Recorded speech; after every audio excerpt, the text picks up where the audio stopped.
Avec Gilles Trinière Résidence, vous êtes confortablement installé pour regarder Si on parlait.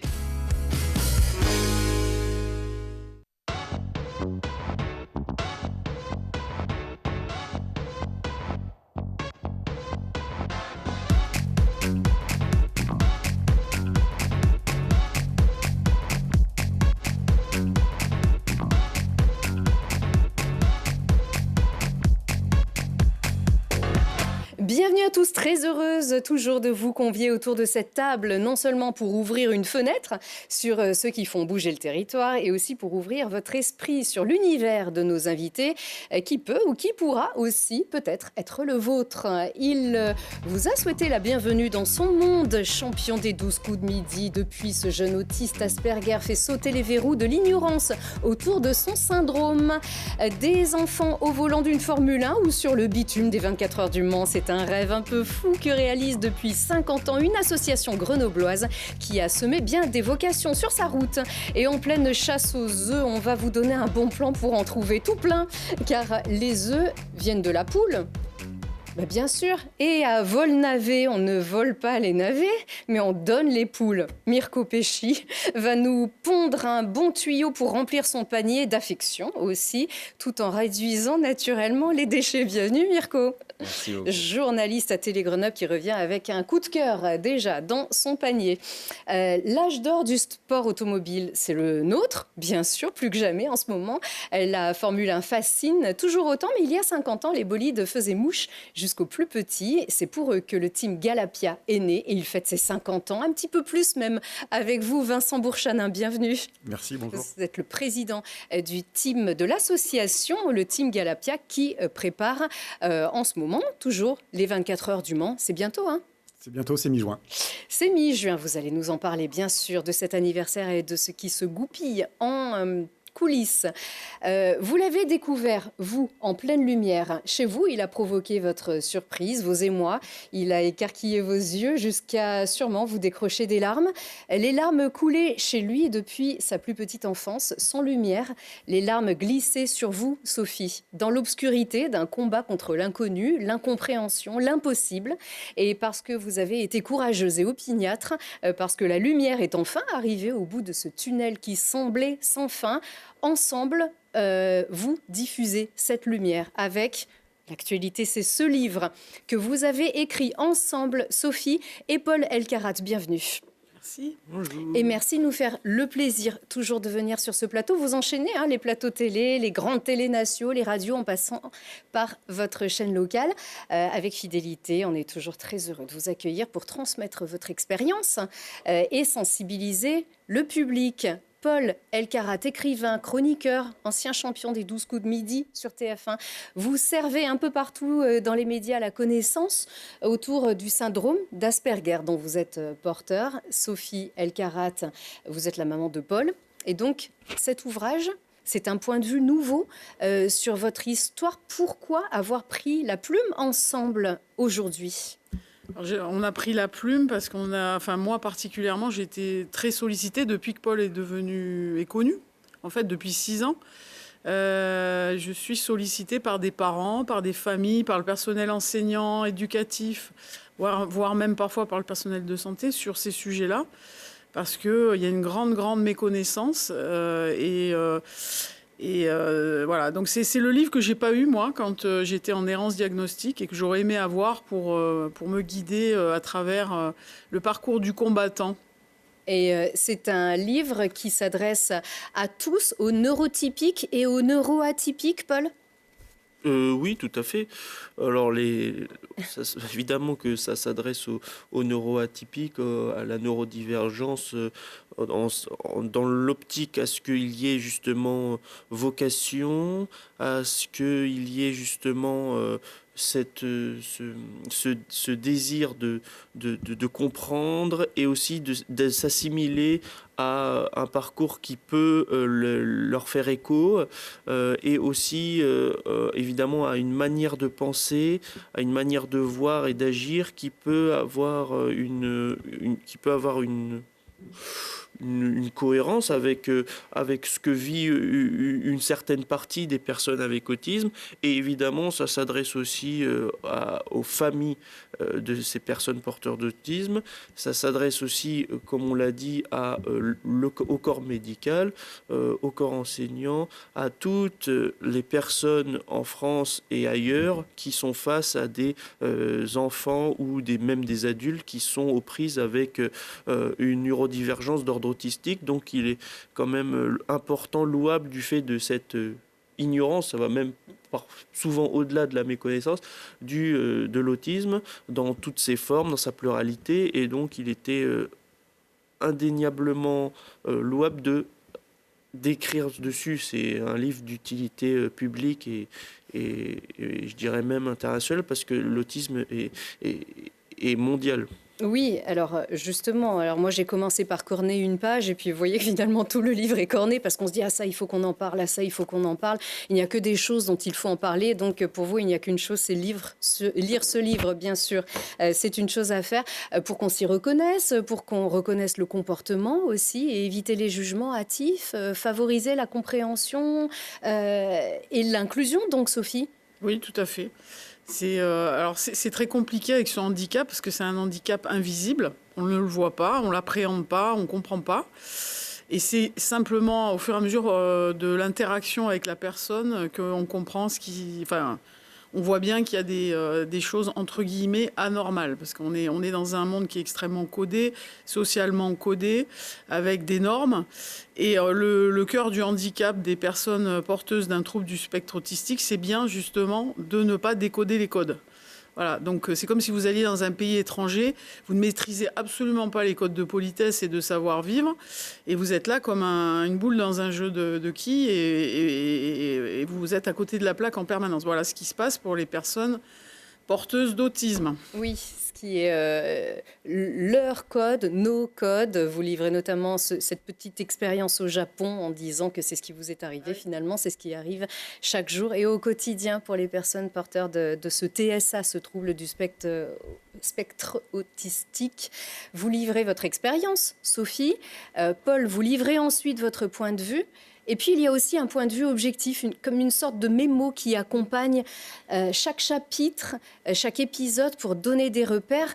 C'est un guide, finalement. Oui, c'est un guide.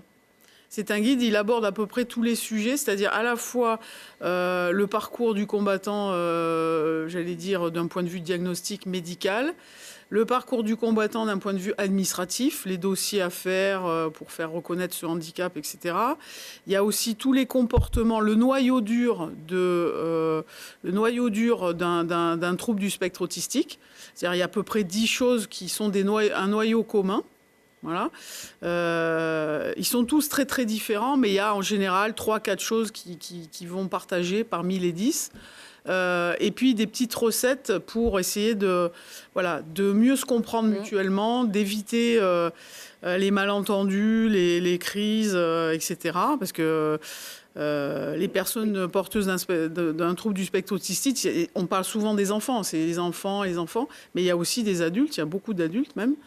Notamment d'adultes pas encore diagnostiqués. Et voilà, donc ça permet, ça milite en faveur d'une acceptation de la différence, malgré l'invisibilité de la chose, ce qui est compliqué, très très compliqué.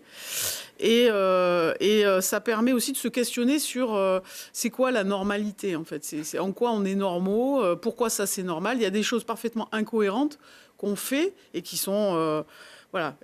qui ne sont pas forcément très normales. Et oui, et voilà. C'est pour ça que la normalité, vous choisissez le terme de neurotypique et neuroatypique, qui peut être aussi très large. Alors Sophie, c'est vrai que vous vous livrez sans filtre sur toutes ces années d'ignorance, de lutte face au comportement de votre fils aîné. On peut résumer ces crises. En fait, il y a parfois de l'incompréhension, des crises qui sont parfois d'une violence physique, également, que les gens ne peuvent pas forcément connaître s'ils n'y sont pas confrontés, de dépression, également.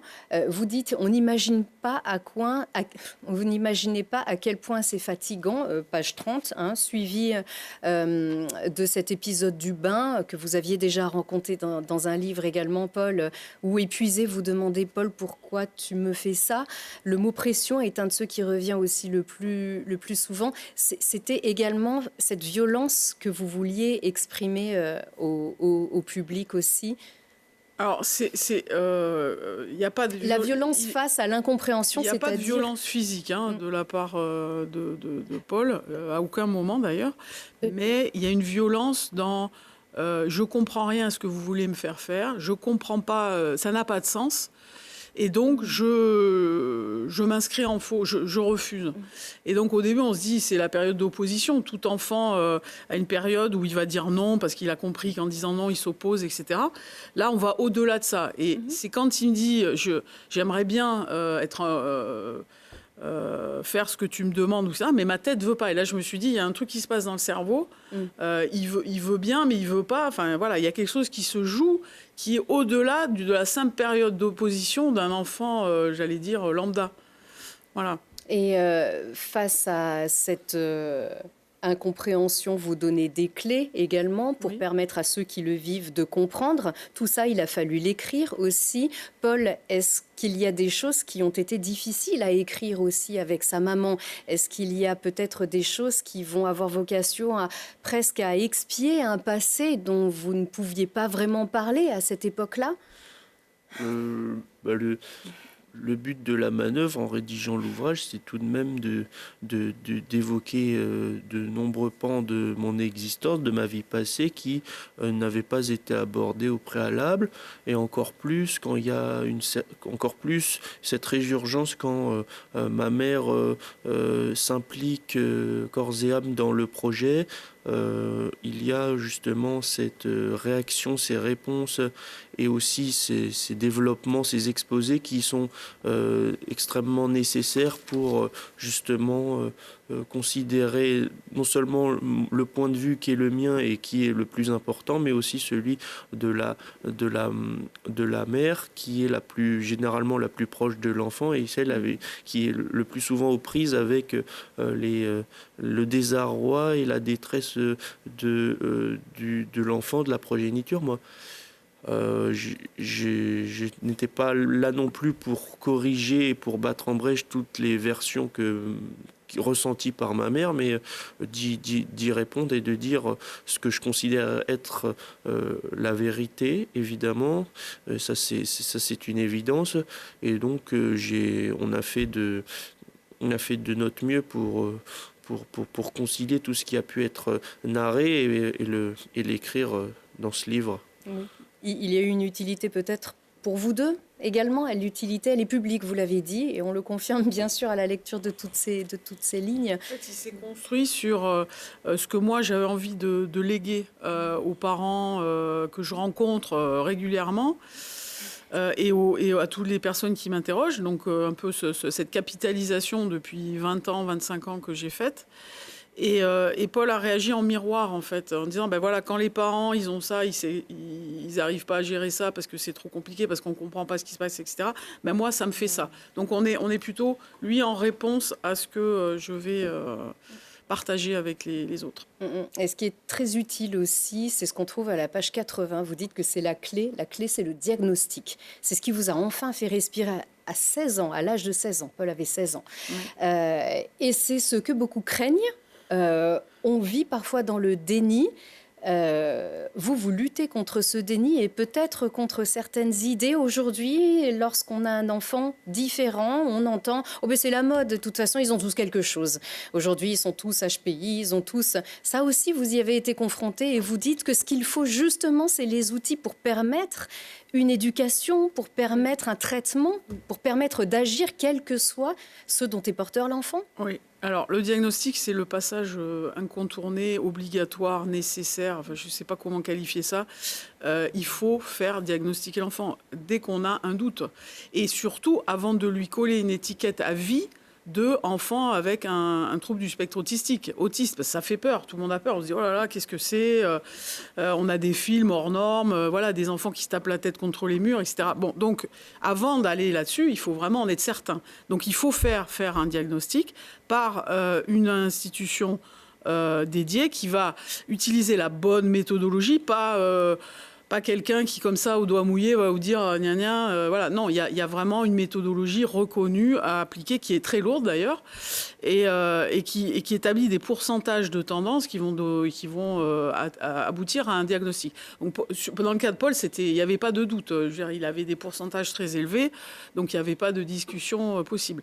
Mais il ne faut pas manier ou affubler ce genre de qualification à la légère sur un enfant comme ça. Voilà, donc il faut en être quand même bien certain. Et en plus, ça permet... Alors, l'avantage du diagnostic, c'est que on sait ce que c'est, on met le doigt sur quelque chose de précis, et derrière, on peut agir en conséquence. C'est-à-dire se dire, ils n'aiment pas qu'on change les routines, on ne change pas, sauf urgence absolue. Ils n'aiment pas qu'on fait ça. Voilà. Et on évite des crises pour eux, pour nous, beaucoup de souffrance.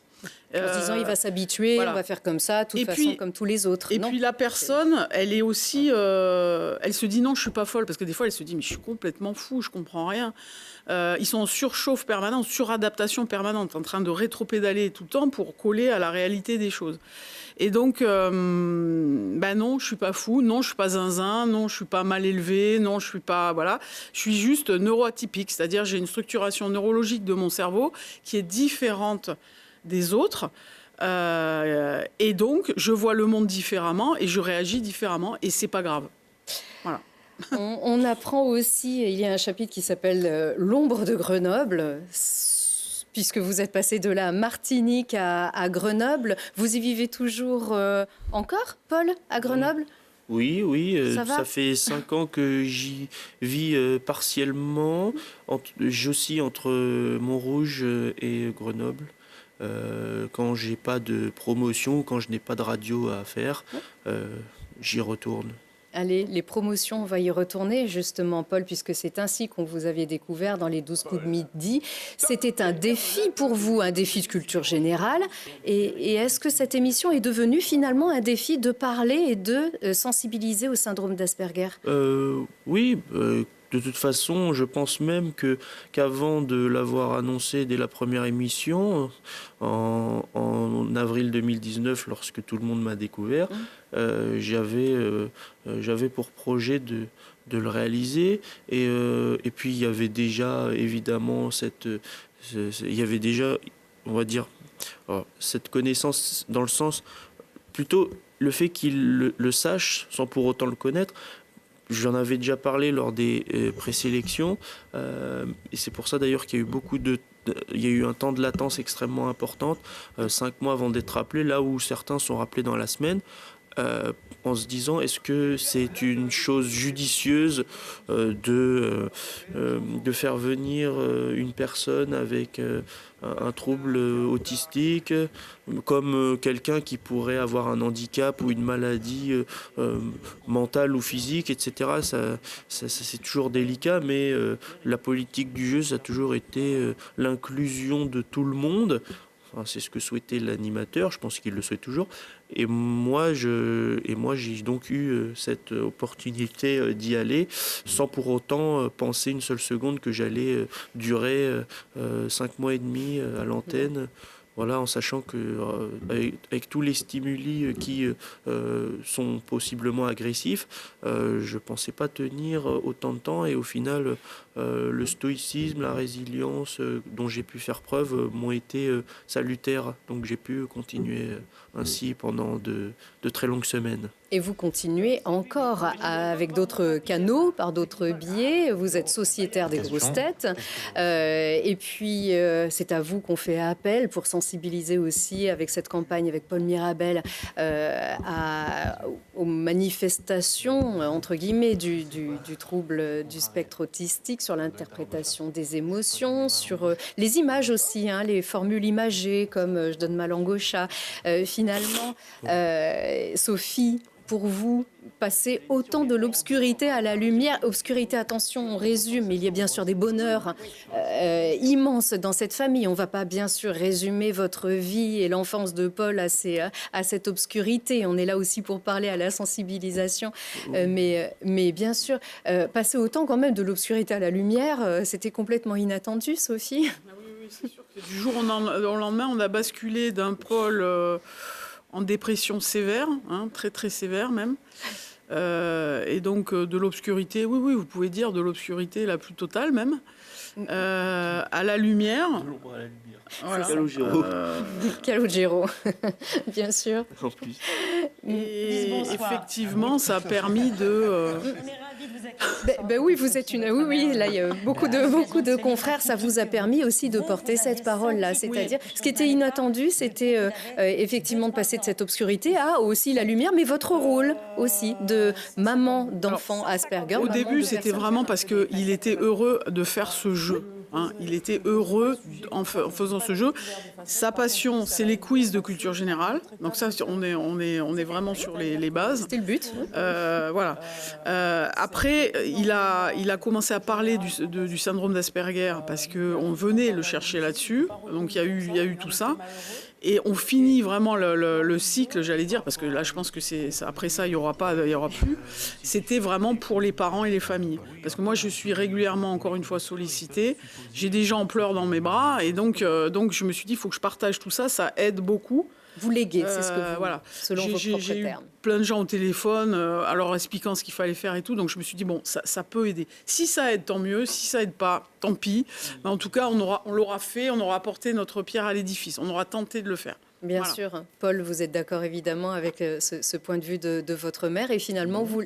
Non, pas du tout, hein, Sophie? Vous voyez ce que je vous expliquais en début de... Non, mais bien sûr qu'on est rodé sur le message à transmettre. Je pense que à force d'être présent sur les plateaux, on sait à peu près ce qu'on va répondre parce que les questions sont peu ou prou similaires. Mais j'ai pour évidemment le projet, c'est de toujours aller plus loin dans l'explication poussée naturaliste de l'autisme sous ses multiples formes. Je sais pertinemment que je ne peux pas être représentatif de tout le spectre, ça c'est impossible. Je suis en fait, quand on y réfléchit, le seul représentant de mon espèce, si on peut dire ça comme ça, mais évidemment avec des cas de figure qui sont analogues à d'autres, c'est ce que disait ma mère avec le noyau dur. Après, un noyau qui peut justement, grâce à la plasticité cérébrale, justement, s'atténuer, évoluer ou, en fonction de l'environnement des personnes proches, désévoluer, c'est-à-dire revenir à un état antérieur qui n'est pas souhaitable parce qu'il est vrai que c'est beaucoup de souffrance et de conflits. C'est bien pour ça que vous parlez du syndrome de Paul Alcarat dans le livre, voilà, d'ailleurs. C'est ça. Tout à fait. Un grand merci encore de votre coopération. Merci. J'espère que je vous aurai posé quelques questions qui n'ont pas été trop répétitives par rapport à toute cette promotion. Sympa, merci. C'est souvent différent, c'est jamais les mêmes quand même. Vous n'avez pas parlé de petite voiture, c'est très bien. Moi, je ne regarde pas les autres émissions. Donc maintenant, je vais pouvoir la regarder tranquillement. Et je suis d'ailleurs ravie de voir que ce sont surtout des consoeurs et beaucoup de présentatrices. Oui. Et ça fait bien plaisir aussi, on le rappelle. Atypique chez HarperCollins, c'est encore tout chaud. Merci pour le bien que vous faites aussi à tous ceux qui lisent ces lignes avec beaucoup d'intérêt. Et on rit aussi, on rit beaucoup. Si, vraiment, on rit beaucoup aussi. Alors, je ne sais pas si vous comprenez encore certaines expressions imagées. Nous, on va sur les chapeaux de roue pour enchaîner. Non, moi, voilà. J'ai aucun problème, je les comprends tous ou presque. Voilà, même si elles sont parfois un peu forcées, les miennes, mais oui, c'est exagéré. Ça va. Donc, comme je vous disais, sur les chapeaux de roue, on enchaîne. Ah, en plus, ils m'ont coupé là.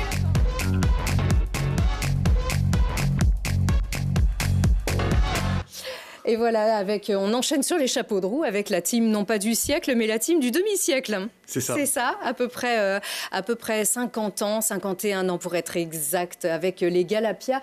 Alors, selon la définition du Robert, un Galapia, c'est un vaurien, un galopin, un chenapan, un polisson. Il n'y aurait vraiment que des petits fripons au Galapia ? On essaye d'avoir tout l'inverse. Ah, Ça veut dire que, est-ce que c'était l'idée de base, d'ailleurs, d'accueillir ces petits chenapans pour les intéresser et leur proposer une activité qui allait leur faire faire autre chose que des bêtises? Bien sûr, l'idée de base, elle remonte à 1964, donc j'étais pas là pour la voir. Moi non plus, je vous le rassure. Bien sûr, l'idée, c'était d'occuper des enfants en leur proposant un loisir qui leur plaisait. Et c'est venu tout simplement, en fait, ça a commencé donc en 64 au quartier de l'Abbaye, à Grenoble. Pierre Monnier, un électricien qui a construit une voiture pour son fils. Autre époque, son fils, âgé de 5 ans, a essayé la voiture construite par son père sur le parking en bas de l'immeuble. Tous les enfants du quartier sont arrivés en disant nous, on veut la même. Pierre Monnier a dit très bien, c'est vous qui allez les construire. C'est autre chose qu'une voiture à pédale, quand même, que vous conduisez. C'est autre chose qu'une voiture à pédale, bien sûr. C'est une vraie voiture avec un moteur. Mais on n'a pas le droit, on n'a pas le permis quand on est petit. Alors, on n'a pas le permis, mais... En tout cas, pas en bas de chez soi. Non, en bas de chez soi, c'est interdit, et heureusement, on ne le fait plus. Donc maintenant, non, les enfants évoluent sur des circuits qui sont prévus pour. D'accord, et c'est avec cette chouette idée que sont nés les Galapia. Alors, l'idée, c'était juste de fabriquer des voitures, ou c'était carrément de participer aux courses dès le début? Alors, pas de participer aux courses, parce qu'il n'y a pas de compétition. Mais bien sûr, le but, c'était de fabriquer des voitures, de faire fabriquer des voitures aux enfants, pour qu'ils puissent ensuite les conduire et s'en servir lors de démonstrations, pendant des événements de sport automobile sur des circuits, avec bien sûr le plus connu, les 24 heures du Mans, auxquels l'association participe depuis 2001. Bien sûr, mais on vous a vu aussi sur les circuits Paul Ricard, on vous voit sur les circuits prodigieux, Manicourt également. Oui. Il y a des grandes histoires avec ce qui était au départ donc cette petite association. Mais alors c'est quand même autre chose, fabriquer des modèles réduits. Alors ils ne sont pas très réduits d'ailleurs, ils sont juste adaptés aux dimensions d'un enfant ou d'un adolescent? C'est ça, on est à peu près à l'échelle 2/3 par rapport à des vraies voitures de course. Donc c'est gros? Ce sont des vraies voitures. D'accord, et vous les fabriquez avec quelle matière? La même matière que les carrosseries de ces véhicules de compétition? Alors, on n'a pas les mêmes technologies que les constructeurs de voitures de course. Donc, c'est des voitures qui sont fabriquées avec notamment de l'acier, et les carrosseries sont faites en fibre de verre. D'accord. Alors là, on vous voit à travers, non pas les siècles, mais les décennies, qui donc d'ailleurs sont bien représentés en fonction des sponsors qu'on peut voir sur ces carrosseries et qui disent tout de ces époques-là, bien sûr. C'est quand même pas évident de se dire on arrive avec des véhicules 2/3 aux 24 heures du Mans. Comment est-ce que vous avez été accepté? Comment est-ce que vous vous êtes battu pour y participer? Donc ça remonte au début des années 2000. Donc c'est mes prédécesseurs qui se sont battus à l'époque pour faire accepter l'Automobile Club de l'Ouest qui organise les 24 heures du Mans. Yves Anneli, on peut le dire, qui était le président pendant des décennies. Yves Anneli qui était président à ce moment-là. Donc qui se sont battus auprès de l'Automobile Club de l'Ouest pour faire accepter que les Galapia devaient être présents sur les 24 heures du Mans. Parce que c'est en termes de sécurité, ça reste des enfants. Les plus jeunes ont quel âge? 10 ans. De 10 à 17 ans. Très bien. À 10 ans, on peut monter dans ce qui ressemble à une Formule 1. Il n'y a pas de... Non, en termes de sécurité, c'est... À 10 ans, on peut apprendre à conduire à un enfant. On est équipé pour ça. On a construit des voitures écoles, biplaces, comme une auto-école avec les doubles commandes. Donc on peut apprendre à un enfant de 10 ans à conduire une voiture. Et à le faire conduire en toute sécurité sur circuit. Et en toute responsabilité, bien sûr. Ça doit faire naître des histoires absolument magnifiques et des souvenirs sublimes. Les souvenirs sont fabuleux. Moi, j'ai eu la chance de faire partie des Galapia quand j'étais enfant, avant de devenir bénévole puis président. Les souvenirs sont gravés. On voit les images qu'on voit. C'est le tour du circuit des 24 heures du Mans. Et quand on a la chance de pouvoir le faire, c'est quelque chose d'absolument magique. Ça crée des vocations, il y en a qui partent ensuite travailler dans l'automobile, beaucoup, dans le sport automobile un petit peu, et puis il y en a qui vont faire tout à fait autre chose. Oui, ces enfants qu'on voit ici sont devenus des adultes. Est-ce qu'ils reviennent vous voir? Est-ce qu'on peut rester aussi? Parce qu'est-ce qu'il y a un âge limite? Quand on devient Galapia, on le reste. Ah, Galapia un jour. Galapia toujours, absolument. Donc il y a un âge limite dans le sens où à partir de 17 ans, les enfants ne sont par définition plus des enfants et donc ils ne participent plus aux activités de la même manière. On les incite le plus possible à rester bénévoles dans l'association. Et on a des gens qui sont bénévoles depuis 50 ans. Mais l'idée de base, c'est de les fabriquer. Bien sûr, vous avez un grand atelier, un atelier qui s'est agrandi d'ailleurs au fil des années, au fil des décennies. On ne construit pas un modèle de Formule 1 ou de course, de voiture de course automobile comme ça. Il faut s'y connaître. Vous avez des spécialistes, vous avez des ingénieurs. Comment est-ce que vous les reproduisez fidèlement, ces modèles? On s'inspire. Les enfants s'inspirent beaucoup de ce qu'ils voient, les voitures de course qu'ils voient sur les circuits ou à la télévision. On essaye de s'approcher de ce qui se fait en sport auto. On a des gens qui sont spécialistes, dont c'est le métier, mais en fait, il n'y a pas besoin d'être un professionnel pour apprendre à construire une voiture, puisqu'on arrive à l'apprendre à des enfants et on a des gens qui sont simplement des passionnés. D'accord. Et en principe, ça se passe bien. Vous avez rarement eu de la casse sur les gros circuits. La casse, c'est très rare. Il y a l'expérience pour ça maintenant. Voilà, il y a l'expérience, donc non, ça reste quand même très sûr. Et puis au niveau éducatif, fabriquer de A à Z un modèle qui finalement roule et un modèle qu'on va construire, justement, c'est nécessairement très gratifiant, mais aussi très enrichissant dans l'expérience de ces enfants. Il y a tout ce côté technique, évidemment, de construire une voiture et de mener le projet à son terme et ensuite de pouvoir en prendre le volant sur circuit devant des spectateurs. Et puis, il y a le côté aussi école de la vie. On apprend à mener un projet. Construire une voiture, c'est long. Ça prend entre 1 et 2 ans. Donc, c'est des projets, quand on a 10, 12, 14 ans, c'est des gros projets, c'est long. Donc, on apprend à le mener de A à Z. On apprend à travailler en équipe avec des camarades qui viennent de tous horizons, toutes classes sociales. On apprend à vivre en groupe, parce que quand on va aux 24 heures du Mans, donc on y va à la mi-juin, comme tous les ans, c'est un déplacement d'1 semaine. Donc on est 40 personnes, on vit ensemble pendant 1 semaine, on mange ensemble, on dort ensemble. C'est un projet qui se prépare en amont aussi, ils sont investis. Bien en amont, les enfants en ce moment... Oui. C'est sur ces semaines qui précèdent le mois de juin, ils sont en train de préparer leur voiture pour qu'elle soit prête, pour pouvoir les embarquer dans le camion 1 semaine avant. Combien d'enfants alors, chaque année? On a, en gros, on a 35 inscrits. Vous avez des places limites? On limite à peu près à 35. Ah, il faut, forcément. Parce que si vous dites qu'on est Galapien un jour, toujours, forcément, il faut aussi un renouvellement. On peut accueillir il y a un des petits. renouvellement, parce que forcément, on a toujours qui arrivent à l'âge limite en fin d'année, donc on en fait rentrer autant de nouveaux. On a une liste d'attente. Aujourd'hui, on a entre 15 et 20 enfants en liste d'attente qui attendent qu'une place se libère chez nous. D'accord. Et puis on vous voit toujours au service des autres, comme ici en l'occurrence on était venu tourner ces images avant le Téléthon, puisque ce n'est pas tout de fabriquer des voitures et de les faire rouler, c'est aussi bien quand ça profite aux autres aussi. Chaque année vous participez au Téléthon? Non, c'était ponctuel, mais c'était bien. On était très, très fiers de le faire. On a mis à disposition une voiture qui a été vendue aux enchères pour le Téléthon. Avec Bruno Sabi. Avec Bruno qui Sabi. a signé cette voiture, Oui, et qui avait participé, bien sûr, à cette... Voilà, on le voit ici sur ces images. Vous avez dû vous adapter à l'électrification des voitures, ou est-ce qu'il y a aussi un nouveau virage à prendre? Alors, il y a un virage à prendre. L'association est en train de le prendre, évidemment. On construit de plus en plus de voitures électriques. On a une voiture hybride. Nos voitures qui restent thermiques, on les fait rouler autant que possible au bioéthanol. Le moteur thermique reste un outil pédagogique absolument génial pour apprendre la mécanique à un enfant, donc on s'en passera pas. Mais bien sûr qu'on évolue avec le reste de l'industrie des transports. On suit le mouvement. Il faut aussi s'adapter. Dans les années 70, c'était pas encore ça. Non, c'était pas encore ça. Mais on doit bien sûr apprendre aussi aux enfants qu'ils n'auront pas que des moteurs à essence dans leur vie. Et donc, c'est intéressant de leur apprendre les mobilités un peu différentes. Bien sûr. Puis des petits défilés en ville aussi. Vous participez à des manifestations locales. Ça, ce serait quand même sympa aussi. C'est pas facile, toujours. C'est pas facile. Les défilés en ville, ça l'est même de plus en plus. C'est même de plus en plus difficile, je veux dire. On est quand même présent localement. On est présent à la foire de Grenoble quasiment tous les ans. Et puis, de plus en plus sur des petits événements locaux. On essaie d'être présent pour que le public grenoblois puisse quand même voir ce qu'on fait, parce que Le Mans, c'est loin. Bien sûr. Paul, je ne sais pas si vous avez votre permis. Non.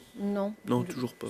Et toujours pas même ce type de véhicule, conduire une voiture de course Si, ça je peux. Oui, bien sûr. J'ai pas de permis. On l'a dit. C'est vrai. Avec les voitures, tout n'est pas permis, mais avec les voitures de course, oui, sur circuit. Oui, sur circuit, oui. Je vais commencer par le kart, mais après... Ouais. D'ailleurs, vous avez... Oui, vous avez fabriqué, je crois, à un moment donné, des véhicules plus spécifiques ou des Il y a petites, eu, des dans petites l'histoire, il y a eu Ouais. des voitures un petit peu plus particulières qui ont été construites. Oui, Je mettrai la salopette rouge et je viens. Je Et ben fais voilà. du kart. Et c'est... la salopette Il rouge. faut venir nous voir. Voilà. Exactement. Paul Carte. On verra. Paul Elkart. Paul Elkart. Waouh. Oui, c'est possible. Ouf. Eh bien, alors, sans mauvais jeu de mots, on va vous apprendre à adopter une poule. Oui, pas de transition.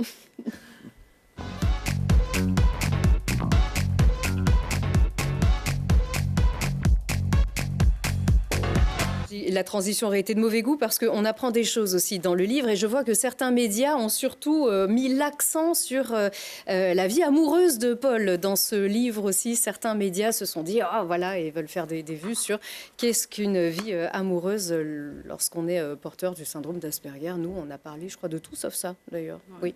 Bon alors en attendant, alors Mirko Pesci, la voix que vous connaissez puisqu'on regarde aussi tes reportages. On se tutoie, on est confrères, on est collègues ici sur ce plateau. Mirko Pesci, donc journaliste à Télé Grenoble, qui revient avec un coup de cœur Eh oui, donc, de tes tournages. c'est ça. Alors, je suis allé à Volnavé-le-Haut pour adopter une poule, en fait. D'accord. Bon, c'est Alors, ce que propose la commune. C'est la quoi. chasse, c'est la période de Pâques, c'est la période des chasses aux œufs. Qu'est-ce que c'était que cette idée d'adopter une poule? Est-ce que ça a un rapport avec Pâques déjà? Ça n'a aucun rapport avec Pâques, en fait. Là, dans la commune donc, de Volnavé-le-Haut, il y a eu 27 familles qui sont venues pour adopter 54 poules. En gros, la commune, elle propose à ses habitants d'en adopter 2 par famille. Bon, il y a des règles à respecter. Déjà, il ne faut pas la revendre juste après de l'avoir obtenue.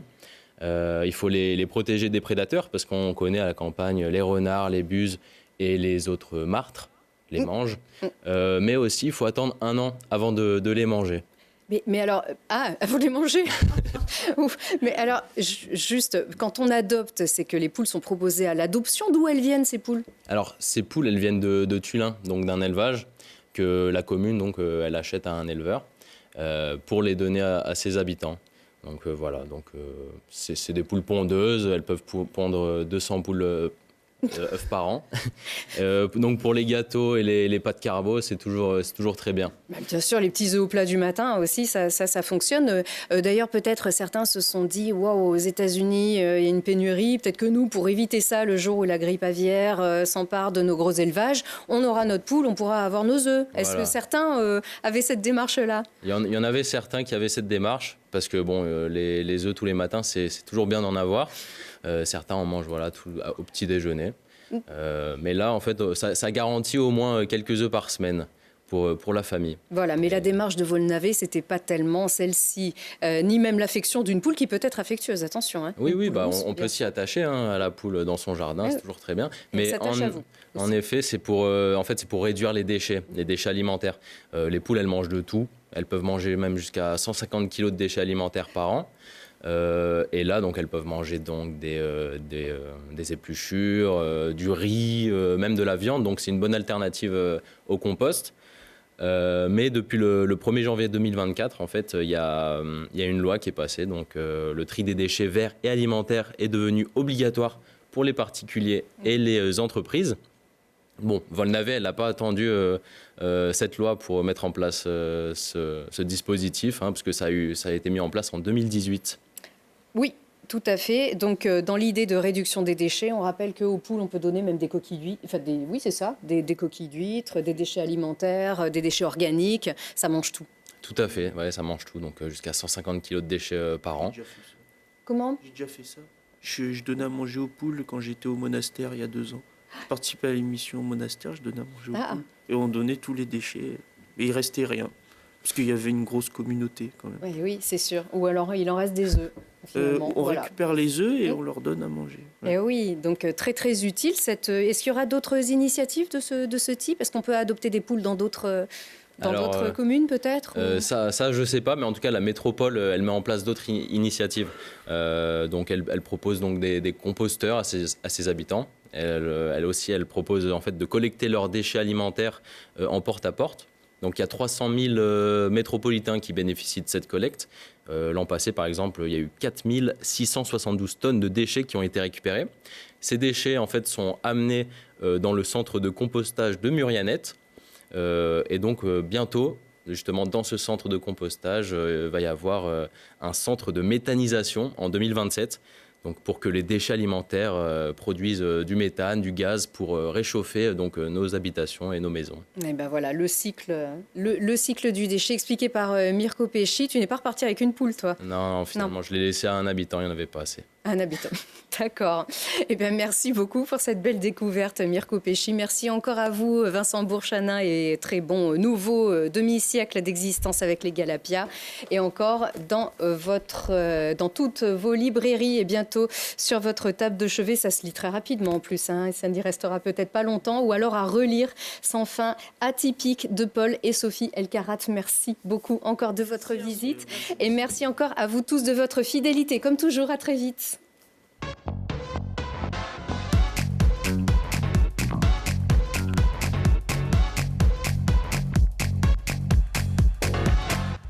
Vous avez profité de Si on parlait avec Gilles Trigna Résidence.